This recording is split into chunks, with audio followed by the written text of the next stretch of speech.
students, how are you all? I hope all of you are doing really well. Today we will talk about basics of programming. Okay, chapter content, computer language, language processor, algorithm, flowchart, programming and its types. We all know that to communicate with each other we need some language. Similarly, to communicate with a computer we need a computer language. Computer language consists of a set of words, symbols and codes that is used to write a computer program. In this chapter we will know about the basics of programming. देखिए, हम सभी को पता है कि जब भी हमें किसी दूसरे के साथ कम्युनिकेट करना है तो हमें किसी ना किसी लैंग्वेज की ज़रूरत पड़ती है.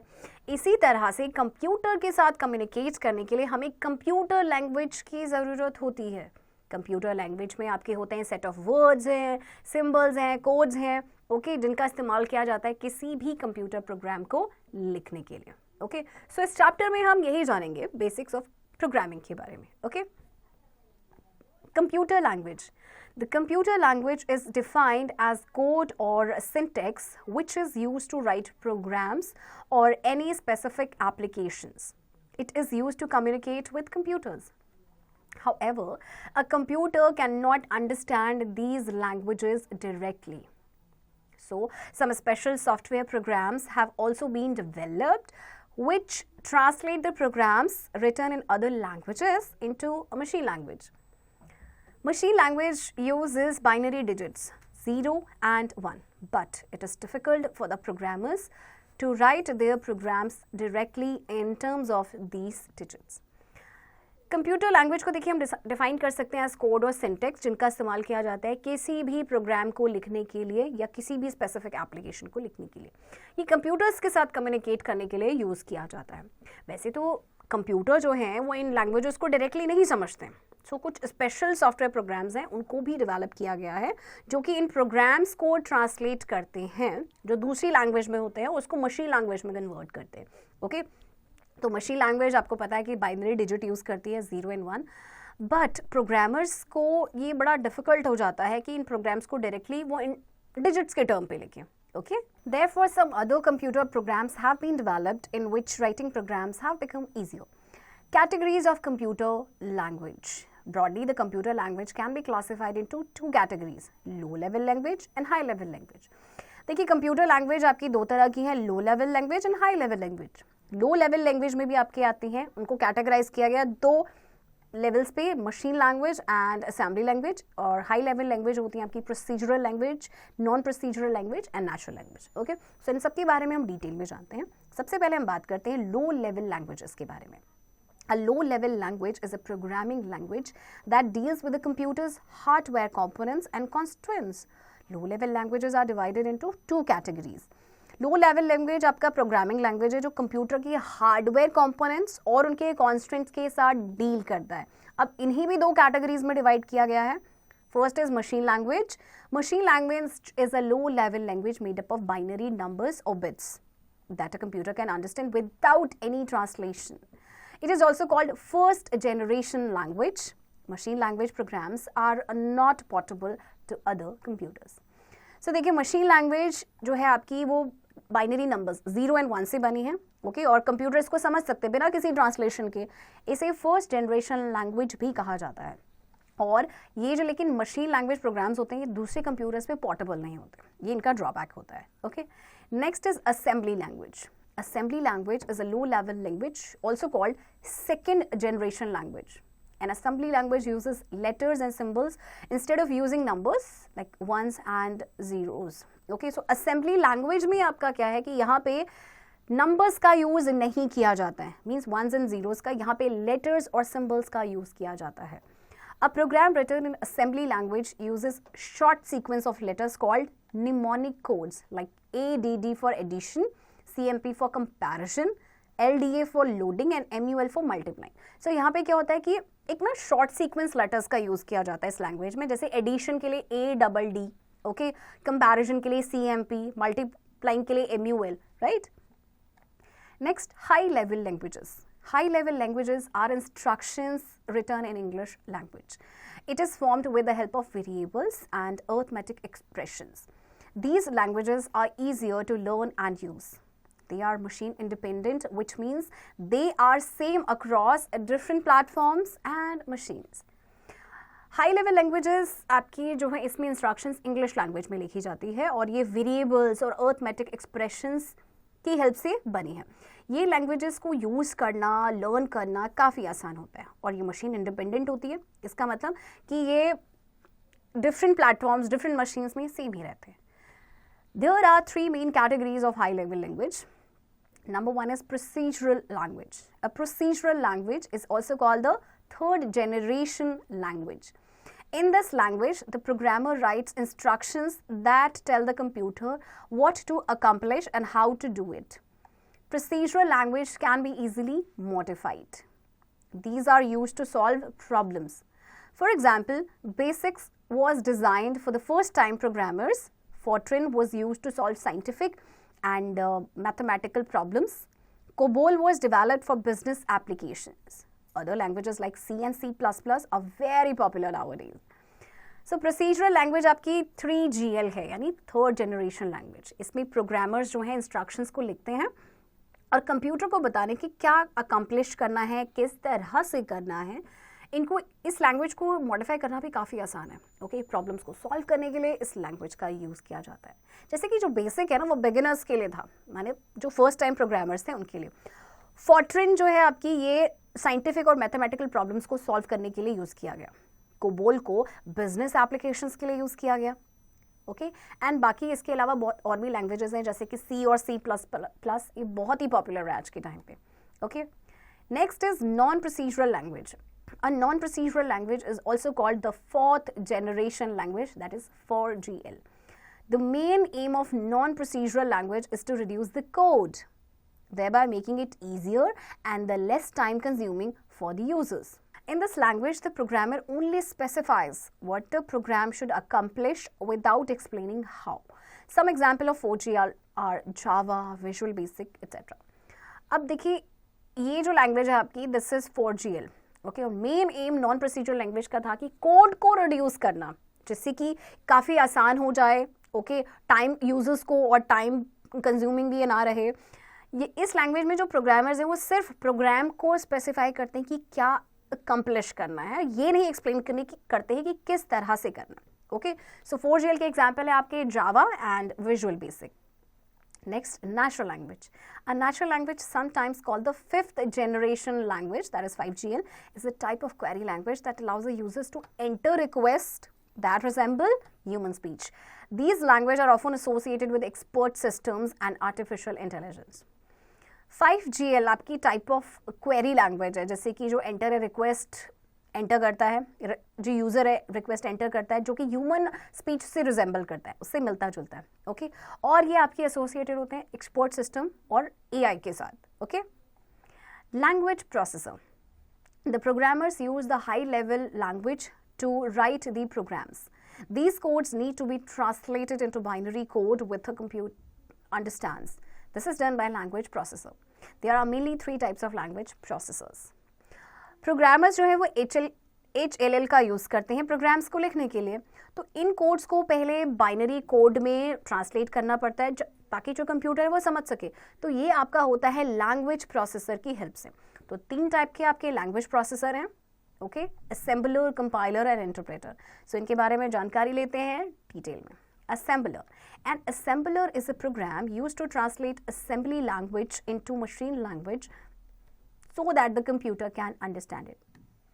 Assembler आपका एक प्रोग्राम है जिसका इस्तेमाल किया जाता है असेंबली लैंग्वेज को मशीन लैंग्वेज में ट्रांसलेट करने के लिए. क्यों? ताकि कंप्यूटर समझ सके. Okay, interpreter. An interpreter converts a program written in high level language into machine language program line by line. It displays error of one line at a time and goes to the next line only after correction of that error and does not proceed till the error is rectified. So interpreter देखिए वो क्या करता है कि programme को convert करता है, जो आपकी हाई लेवल लैंग्वेज में होता है उसको मशीन लैंग्वेज प्रोग्राम में लाइन बाय लाइन कन्वर्ट करता है. ओके, और ये एरर्स को जो है डिस्प्ले करता है. एक लाइन में जैसे एरर है एट ए टाइम वो आपको शो करेगा एंड देन वो नेक्स्ट लाइन पे तभी जाएगा जब करेक्शन आपकी हो जाएगी उस एरर की. ओके, और तब तक जब तक ये करेक्शन आपका जो एरर है वो रेक्टिफाई नहीं होता है, उसको आप नहीं रेक्टिफाई करते हैं, वो प्रोसीड नहीं करेगा आगे. Okay. Compiler. A compiler converts the entire HLL program into machine language at once and also displays error for the whole program together. अब कंपाइलर में जो है ये पूरे HLL प्रोग्राम को कन्वर्ट करता है मशीन लैंग्वेज में एक ही बार में, एरर्स को भी एक बार में डिस्प्ले करता है, पूरा प्रोग्राम के लिए साथ में डिस्प्ले करता है. Okay. Algorithm. Before writing the program on a computer, we need to analyze and understand the nature of the problem. We plan the input and apply the required methods step by step to get the desired result. The step-by-step procedure to solve any logical and mathematical problem is called an algorithm. देखिए, जब भी ना programme लिखना होता है सबसे पहले उसको एनालाइज करना पड़ता है, प्रॉब्लम को, उसका नेचर क्या है उसको एनालाइज करना पड़ता है, समझना पड़ता है. सो हम इनपुट प्लान करते हैं एंड फिर जो जितनी भी मेथड्स की रिक्वायरमेंट होती है स्टेप बाय स्टेप कि जिससे हमें वो डिजायर्ड रिजल्ट मिल सके, हम उसको अप्लाई करते हैं. राइट. सो ये जो स्टेप बाय स्टेप प्रोसीजर होता है किसी भी लॉजिकल या मैथमेटिकल प्रॉब्लम को सॉल्व करने का, उसे हम कहते हैं algorithm. Okay. Rules to writing the algorithm. The following rules should be followed to write the algorithm. An algorithm should be written in simple statements. It should be written in a simple and precise manner so that everyone can understand it. Statements that are of similar type should be combined to avoid a lengthy code. Algorithm देखिए हमेशा simple statements में लिखा जाता है, okay, और बहुत ही simple precise manner में इसको लिखा जाता है ताकि हर कोई इसको समझ सके. और ये similar type के statements होते हैं कि जो combine हो जाए, जैसे कि अब lengthy code को avoid किया जा सके. Okay. To ensure that an algorithm produces the expected output, it should be checked using sample values. Okay. अब आपको ये इंश्योर करना है कि जो एल्गोरिथम है वो एक्सपेक्टेड आउटपुट, जो आप आउटपुट चाहते हैं वही वो प्रोड्यूस करे. सो सैम्पल वैल्यूज़ को चेक करना चाहिए. ओके. मतलब सैम्पल वैल्यूज़ के साथ इसको चेक करना चाहिए. Brain booster. The word algorithm has been named after the 9th century Iranian Islamic mathematician, astronomer and astrologer Muhammad ibn Musa al Khwarizmi. Algorithm का नाम देखिए, एक ईरानियन इस्लामिक मैथमेटिशियन थे, वो एस्ट्रोनॉमर भी थे, एस्ट्रोलॉजर भी थे, उनके नाम पे पड़ा था. उनका नाम था Muhammad ibn Musa al Khwarizmi. Let us consider few examples of writing an algorithm. तो चलिए देखते हैं किस तरह से एल्गोरिथम को लिखा जाता है. Example. An algorithm to add 3 numbers. Step 1 start. Step 2, assign 3 numbers to variables number 1, number 2 and number 3. Step 3, add the numbers and store the result in sum. Numbers को add करना है और जो result आएगा वो आएगा आपका sum store करेगा, SUM. Step 4, print the value of sum and step 5, stop. Next example, an algorithm to find the greater number of the two. दोनों में से कौन सा greater number है वो find करना है. Okay, step 1, start. हमेशा start से होगा शुरू. Step 2, assign 2 numbers to variables A and B. Step 3, compare these 2 numbers. If A is greater than B, then go to step 4 or else go to step 6. देखिए, 2 numbers को compare करना है. अगर A से A greater है B से तो हम step 4 पे जाएंगे, means print A is greater. और नहीं तो step 6 पे जाएंगे, print B is greater. Okay. Next step 4, print A is greater. Step 5, stop. हो जाएगा आपका if A is greater. Then step 6, print B is greater. Then step 7, go to step 5, means stop. Okay. Next, a flow chart. A flow chart is a pictorial representation of an algorithm or the sequence of steps required to solve a problem. A flow chart uses different geometrical symbols to represent different types of instructions which are connected to each other with the help of flow lines. The direction of flow in a flow chart is always from top to bottom. Flow chart आपका pictorial representation होता है algorithm का, okay, या sequence of steps होते हैं जिससे कि एक प्रॉब्लम को सॉल्व किया जा सके, प्रॉब्लम को सॉल्व करने के लिए जिसकी रिक्वायरमेंट होती है जिन स्टेप्स की. तो फ्लो चार्ट में डिफरेंट ज्योमेट्रिकल सिंबल्स का यूज़ किया जाता है. ओके, मतलब और ये जो डिफरेंट ज्योमेट्रिकल सिंबल्स है डिफरेंट टाइप ऑफ इंस्ट्रक्शंस को रिप्रेजेंट करते हैं जो एक दूसरे के साथ कनेक्टेड होते हैं फ्लो लाइन से. ओके, और फ्लो लाइन जो डायरेक्शन, फ्लो चार्ट का जो डायरेक्शन ऑफ फ्लो होता है वो हमेशा टॉप टू बॉटम होता है. Okay. Following are some basic symbols that are used while making a flow chart. Start or stop box. This is the start or stop box. The oval shaped symbol indicates the beginning or end of a flow chart. It shows the starting and ending of a flow chart. Flow chart की ending और starting के लिए, beginning के लिए हम इस oval shaped symbol का इस्तेमाल करते हैं, याद रखना. Okay. Next is this input output box. This box is used to indicate the input or the output data. It is shaped like a parallelogram. Instructions such as input X, print X, enter Y, display Y, etc. are given in this box. अब ये जो आपका parallelogram की shape में box है, ये input और output box हम इसे बोलते हैं. ओके, इसका इस्तेमाल किया जाता है इनपुट को इंडिकेट करने के लिए या आउटपुट डेटा को इंडिकेट करने के लिए. Okay, next is processing box. The rectangle shaped box is used to show the processing step.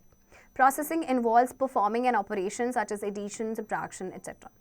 अब बारी आती है रेक्टेंगल शेप बॉक्स की. ये शो करता है प्रोसेसिंग स्टेप्स को. ओके, मतलब जैसे कि एडिशन करना है, सब्ट्रैक्शन करना है, डिवीजन करना है. Okay, next, decision box. This box is shaped like a rhombus. It is used when we have to make a decision. A decision always involves a condition depending on which an instruction will either be executed or not.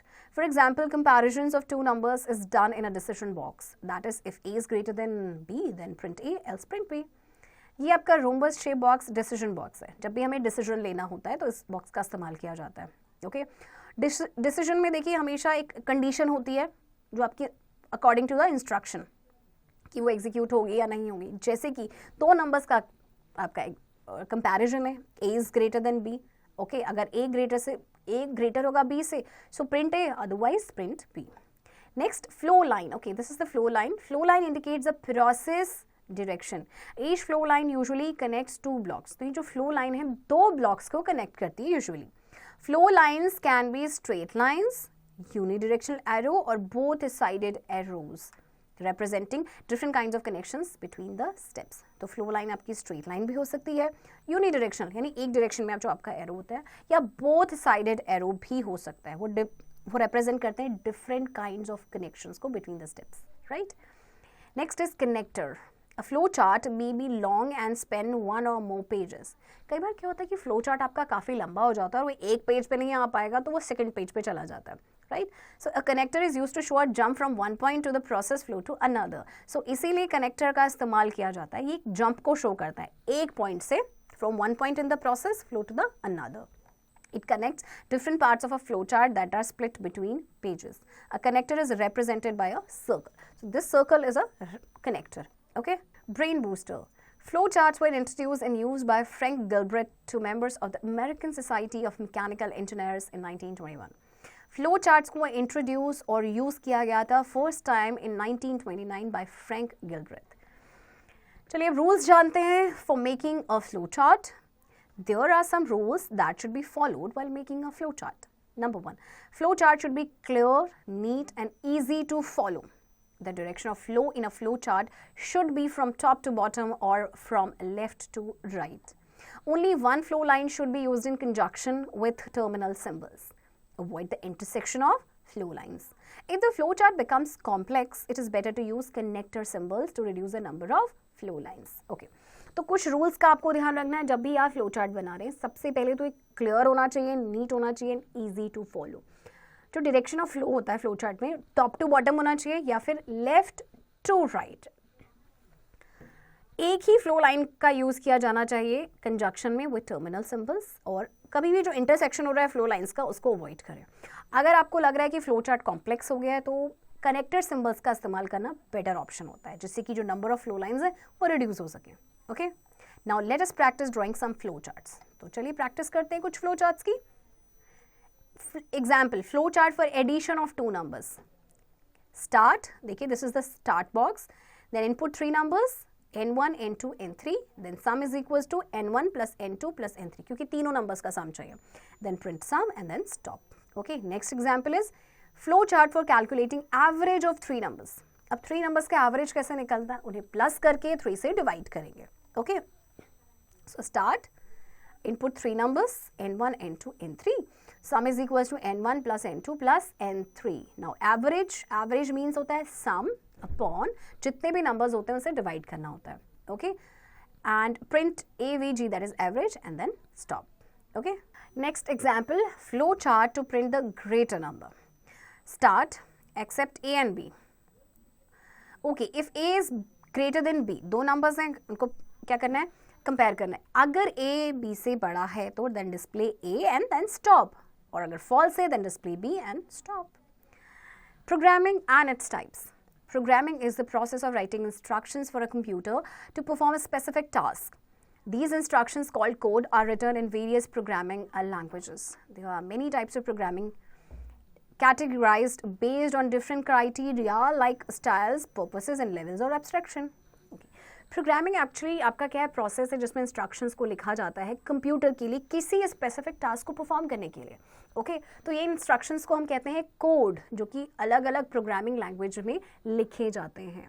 Okay तो बहुत सारे type of programmings हैं आपके जो categorised हैं different criteria पे based, like styles है, purpose है, level of abstraction. Okay.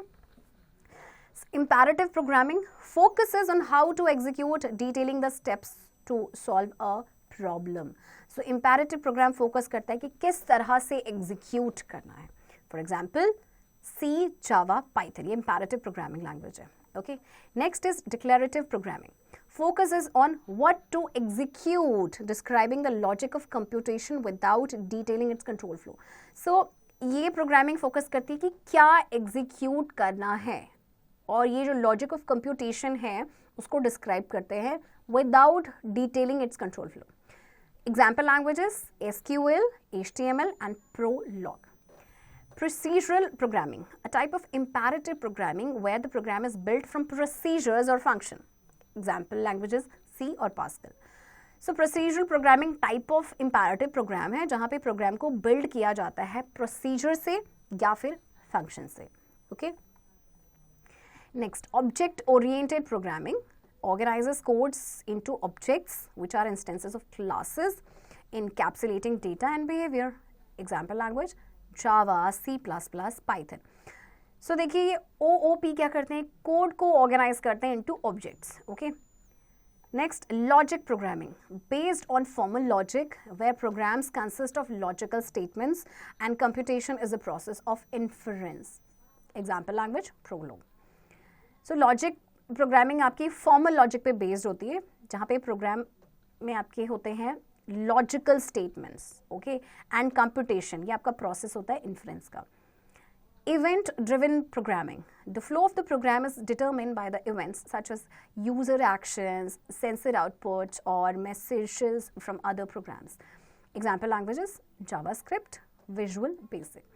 So event driven programming जो है ये फ्लो ऑफ प्रोग्राम को डिटर्मिन करते हैं बाय इवेंट्स, जैसे कि आपका यूजर एक्शन है या सेंसर आउटपुट है या मैसेजेस हैं दूसरे प्रोग्राम्स के. Okay. In a nutshell, computer languages are classified into two types, low level language and high level language. A language processor is a software that converts a source program into machine level language. A program is a set of instructions that a computer uses to perform a specific function. Programming is the process of writing instructions by a programmer to solve any problem or do any work on computer. An algorithm is a step-by-step procedure in proper sequence for solving a specific problem. A flowchart is a pictorial representation of an algorithm. A flowchart uses different symbols to represent different types of instructions. So students, here comes the end of this chapter. I hope आपको ये chapter समझ आया होगा. And chapter की exercise की practice अब आप खुद से करेंगे.